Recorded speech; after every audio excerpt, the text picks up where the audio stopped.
মুক্তির পর্দাফাঁস করল কম্পাস। ভয় পেয়ে যায় মুক্তি, অবাক সবাই। বন্ধুরা, এমনটাই দেখবে। বিস্তারিত জানতে ভিডিওটিতে লাইক দিয়ে চ্যানেলটি সাবস্ক্রাইব করে শুরু থেকে শেষ অবধি দেখতে থাকো। গল্পের শুরুতেই দেখা যাবে কম্পাস মুক্তিকে সুন্দর মতে খাওয়াতে থাকে আর বলতে থাকে, মুক্তিমাসি, পেট পুড়ে খেয়ে নাও, তারপরে তোমাকে নিজের শরীরে অনেক শক্তি প্রয়োগ করতে হবে। তখন এই কথা শুনে অবাক হয়ে যায় সবাই। তখন দেখা যায় কম্পাস বিদুটাকে বলতে থাকে, মা তুমি চিন্তা করো না, এই দেখো এটা হচ্ছে রিসার্চ পেপার। আর এখানে এই যে সেনাপতি ছেলেটা, ওর ডিএনএ রিপোর্টটা আমার কাছেই আছে। আমি এটা সবার সামনে দিলে সবাই বুঝতে পারবে যে এই মুক্তিমাসি আসলে কতটা জঘন্য, কতটা নোংরা, কতটা ভয়ঙ্কর। ওর থেকে অখিলেশ চৌধুরীকে আমাকে বাঁচাতেই হবে। তখন ঋতুজা বলতে থাকে, তুই যে কাজগুলো করছিস সেগুলো কি ঠিক হবে? এই কাজগুলো করাটা কি মোটেও ঠিক হবে কম্পাস? তখন কম্পাস বলতে থাকে, হ্যাঁ মা, অবশ্যই ঠিক হতেই হবে। কারণ আমি জানি যে মুক্তিমাসি অসৎ কখনো জিততে পারে না, সবসময় জিতে সত্যেরই জয় হয়। তুমি তো এটা জানো, তাই না? তুমি তো আমাকে বলো যে সত্যের সবসময় জিত হয়, তবে তুমি কেন ভয় পাচ্ছ বলো? তখন ঋতুজা বলতে থাকেন, আরে মা, আমার ভয় করছে।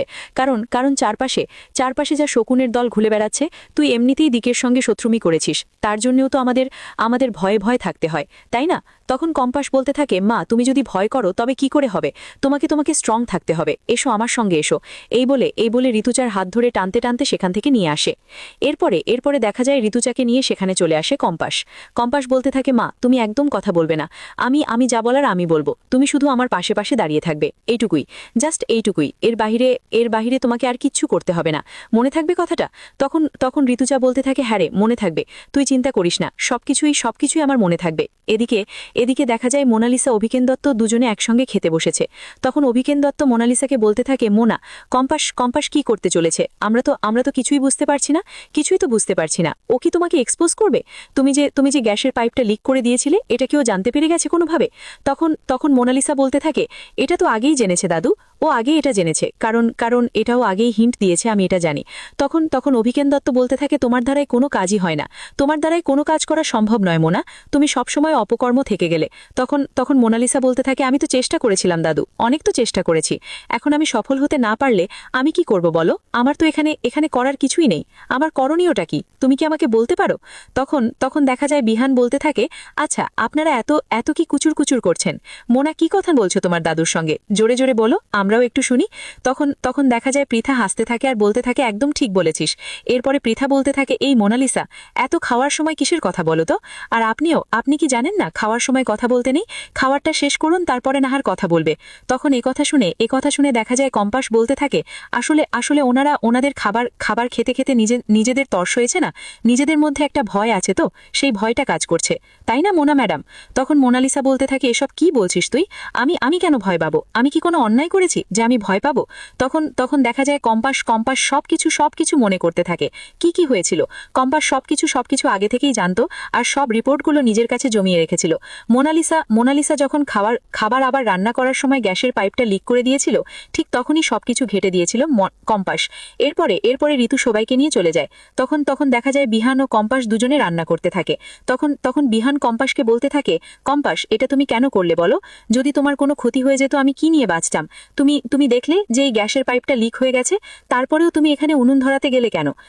যদি এই গ্যাসটা দিয়ে ঘরটায় আগুন ধরে যেত, তোমার কিছু হয়ে যেত? তখন কম্পাস বলতে থাকে, আপনি একদম চিন্তা করবেন না, আপনি আমার পাশে থাকলে সবকিছু সম্ভব হবে, আমি সবকিছু সুন্দরভাবে গুছিয়ে নিতে পারবো। এরপরে বিহান ও কম্পাস ডিনার পার্টির জন্য রান্না করতে থাকে। তখন দেখা যায় বিহান বলতে থাকে, কম্পাস, সবকিছু ঠিকঠাক আছে তো? তখন কম্পাস বলতে থাকে, হ্যাঁ একদম ঠিকঠাকই আছে সবকিছু। তখন দেখা যায় কথা শুনে কম্পাস বলতে থাকে, তবে ঠিক আছে। এরপরে দেখা যায় কম্পাস আবার সেই ডিনার পার্টির জগতে ফিরে আসে আর সেখানে এসে ভাবতে থাকে, অনেক তো ভাবলাম, এবার বোমাটা অবশ্যই ফাঁকাতে হবে, আমাকে অবশ্যই সবকিছু আগের মতো করে দিতে হবে। আমার মায়ের বিরুদ্ধে যে অন্যায় হয়েছে সেগুলোর প্রতিশোধ নিতে হবে। তখন মেঘমালা রশ্মিকা বলতে থাকে, যা করেছিস না ছোট ভাই, অনেক সুন্দর। তখন রুদ্র বলতে থাকে, দেখতে হবে না ভাইটা কার? তখন দেখা যায় একথা শুনে মেঘমালা বলতে থাকে, শুধু তোমার ভাই মনে হয় করেছে, আমাদের কম্পাস কি কিছুই করেনি? তখন রুদ্র বলতে থাকে, আমি কি তা বলেছি নাকি? আমার ভাই আর আমার বোন মিলেই সবটা করেছে, তাই না রে কম্পাস? তখন কম্পাস বলতে থাকে, হ্যাঁ মা, একদম সবকিছু ঠিকঠাক আছে তো? তখন দেখা যায় ঋতুজা ও ও পৃথা বলবে, হ্যাঁ রে, একদম একদম সবকিছু পারফেক্টই আছে, তোদের আর কোনো চিন্তা করতে হবে না।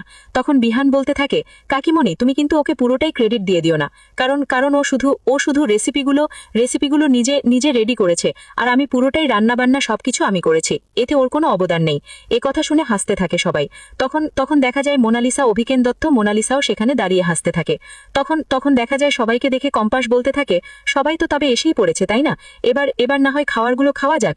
তখন মোনালিসা বিহানের পাশে কম্পাসকে দেখে রাগে রাগে ফুলতে থাকে। এরপরে দেখা যায় মুক্তি ও সেনাপতি দুজনেই দাঁড়িয়ে আছে। ঠিক তখনই কম্পাস বলে ওঠে, মুক্তি খেয়ে নাও, খেয়ে নাও। তখন মুক্তি বলতে থাকে, আমরা এবাড়ির লোক, তাই আমাদের নিমন্ত্রণ করতে হবে না কম্পাস, আমরা বসে পড়ব। তখন একথা শুনে কম্পাস বলতে থাকে, বলছিলাম যে তাড়াতাড়ি খেয়ে নাও, আসলে ডিনার পার্টিটা শেষ হলে একটা বোমা ফুটবে, তো তার কারণে বলছিলাম এই বোমাটা ফুটলে নিজেদের সামলাতে হবে, তো যদি না খেয়ে থাকো তবে তো নিজেদের সামলাতে পারবে না তাই না মুক্তি মাসি, তাই বলছিলাম যে ভালো করে খেয়ে নিজেদের সামলানোর মতো একটা পরিস্থিতি তৈরি করুক। এ কথা শুনে ভয় পেয়ে যায় মুক্তি। তখন ঋতুজা মনে মনে বলতে থাকে, আমি জানি কম্পাস, তুই ওদেরকে অবশ্যই নিজের ভুলগুলো চোখে আঙুল দিয়ে বুঝিয়ে দিবি, তুই ওদের শিক্ষা দিবি, আমি খুব ভালো করেই জানি। তখন দেখা যায় অখিলেশ কিঞ্জলকে বলতে থাকে, কিঞ্জল তুই কিছু বুঝতে পারছিস, আমার কেমন যেন সবকিছু খটকা লাগছে, আমার এই মেয়েটার কথাগুলো একদম মাথার উপর দিয়ে যাচ্ছে। তখন মুক্তি বলতে থাকে, কম্পাস তুমি কি বলতে চাইছো, আমাদের সপক্ষে বলছো, মানে আমরা কি কিছু করেছি যে আমাদের বিরুদ্ধে বোমা ফাটাবে তুমি? তখন দেখা যায় কম্পাস বলতে থাকে, সেই সময়টা আসুক না, আসলেই না হয় বুঝে যাবে, এখন যার মতো শেষে বসে পড়লো। তখন মুক্তি বলতে থাকে, এটা কি হলো সেনাপতি, তুই কি কিছু বুঝতে পারছিস? তখন সেনাপতি বলতে থাকে, না মা, আমি কিছুই বুঝতে পারছি না। তখন মুক্তি বলতে থাকে, আমি তো কিছুই বুঝতে পারছি না, এখন কি করব? তখন মোনালিসা ভয় পেতে থাকে, আর অভিকেন দত্তকে বলতে থাকে, দাদু এখন আমি কি করব, আমি তো কিছুই বুঝতে পারছি না। তখন অভিকেন দত্ত বলতে থাকে, তুমি কোনো কিছু করবে না, তোমার কোনো কিছু করার প্রয়োজন নেই, সবকিছু আমি দেখে নেব। তখন এদিকে মুক্তি সেনাপতিকে বলতে থাকে, সেনাপতি তুই কিন্তু কেয়ারফুল হয়ে থাকবি, দেখবি যে কম্পাস কোন প্রমাণ আনার জন্য ওপরে যায় আর কোন প্রমাণটা নিয়ে আসে, এটা তোকেই দেখতে হবে। তখন এ কথা শুনে দেখা যায় সেনাপতি বলতে থাকে, ঠিক আছে মা, তুমি একদম চিন্তা করো না, আমি সবটা সামলে নিতে পারবো, আমি সবকিছু সামলে নেব, তোমার একদম চিন্তা করার কোনো কারণই নেই। তখন এ কথা শুনে মুক্তি বলতে থাকে, ঠিক আছে। এরপরে মোনালিসা বলতে থাকে, মুক্তি মাসি আমি তো বুঝতে পারছি না কম্পাস কি করতে চাইছে, তুমি কি কিছু জানো? তখন মুক্তি বলতে থাকে, না মোনালিসা, আমিও কিছু জানি না, আমিও কিছু বুঝতে পারছি না যে আসলেও কি করতে চাইছে, ও কিসের প্রমাণ জোগাড় করেছে। এরপরে দেখা যায় তখন ঋতুজা বলতে থাকে, অনেক হয়েছে মুক্তি, এতটা কল্পনা জল্পনা করে কিছু হবে না, কারণ ডিনার পার্টিটা শেষ না হলে কম্পাস কিছুতেই সবাইকে গিফটটা দিবে না, তাই তোরা এভাবে সময় নষ্ট না করে খাবারটা খেয়ে নে, খাবারটা খেলে হয়তোবা সময় তাড়াতাড়ি হবে, তোদের গিফটটা তোরা তাড়াতাড়ি পেয়ে যাবি। তখন একথা শুনে মুক্তি সহ সবাই খেতে বসে। এরপরে মুক্তি খেতে থাকে আর ভাবতে থাকে, কি করবে কম্পাস কি প্রমাণ দেখাবে, আর কি বা হবে, কি বোমাটা ফেলতে চলেছে ও, আমি তো কিছুই বুঝতে পারছি না। এভাবে যদি চলতে থাকে, কম্পাস যদি কোনোভাবে কোনো জোরালো প্রমাণ দেখিয়ে দেয়, তবে তো বিপদ হয়ে যাবে। তখন দেখা যায় কম্পাসকে বলতে থাকে, খাবারগুলোকে সবাই তো দেখছি অনেক তৃপ্তি পাচ্ছি, ওদেরকে জিজ্ঞেস করি ওদের কাছে কেমন লেগেছে। তখন কম্পাস বলতে থাকে, কি ব্যাপার, তোমরা তো সবাই দেখে শুধু খাচ্ছ, কেউ তো বলছো না খাবারটা কেমন হয়েছে। তখন দেখা যায় কম্পাস ও বিহান এক পাশাপাশি দাঁড়িয়ে থাকে। তখন এটা সহ্য করতে পারে না মোনালিসা। এরপরে কম্পাস সবার সামনে বিহানের হাত ধরে বলতে থাকে, দেখুন সবাই, আজকে রান্নাগুলো সবকিছু বিহান চৌধুরী ও তার ওয়াইফ কম্পাস চৌধুরী করেছে। আর তখন দেখা যায় বিহান কম্পাসের হাতটা চেপে ধরে। এটা দেখে রাগে খুঁজে থাকে মোনালিসা, বলতে থাকে, বাবু দেখো, বিহানও আস্তে আস্তে আমার থেকে অনেকটা দূরে চলে যাচ্ছে, এটা আমি কিছুতেই মানতে পারবো না, আমি কিছুতে বিহানের হাতে অন্য কোনো হাত দেখতে পারবো না, আর বিহান শুধুমাত্র আমার। তুমি কিছু একটা করো দালু, তুমি কিছু একটা করো। এরপরে দেখা যায় সবাই খাচ্ছে। তখন বিহান বলতে থাকে, কম্পাস কোথায় তুমি? তখন দেখা যায় অভিকেন দত্ত ভয় পেয়ে যায়, বলতে থাকি, খবস আবার কোথায় গেল? তখন দেখা যায় খবস এসে বলতে থাকে, দেখেছো না তোমার ছেলেটা আমাকে চোখে হারাচ্ছে, আমাকে চোখে হারাচ্ছে তোমার ছেলে, আমাকে একদণ্ড না দেখতে পেয়ে চিৎকার চেঁচামেচি শুরু করে দিয়েছে, আমাকে কতটা ভালোবাসে তুমি বুঝতে পারছো? তখন বলতে থাকে, হ্যাঁ আমি জানি, সেটা তুমি জানো না, তুমি বুঝে নাও। তখন একথা শুনে কম্পাস বলতে থাকে, হ্যাঁ মা, একদম এখনই তো পর্দাটা ফাঁস হবে তাই না? এরপরে খাওয়া শেষ হলে রিপোর্টটা সবার সামনে দেখায় কম্পাস। এটা দেখে ভয় পেয়ে যায় মুক্তি বলতে থাকে, আসলে খামটায় কি আছে? এরপরে অখিলেশ খামটা খুলে দেখে অবাক হয়ে যায় অখিলেশ, হাসতে থাকে। এটা দেখে মিনতি বলতে থাকে, মুক্তি বলতে থাকে, কি হয়েছে অখিলেশ, ও মেয়েটা কি দেখালো তোমাকে? ঠিক তখনই ডিএনএ রিপোর্টটা সবার সামনে ফেলে দেয় কম্পাস, অবাক হয়ে যায়।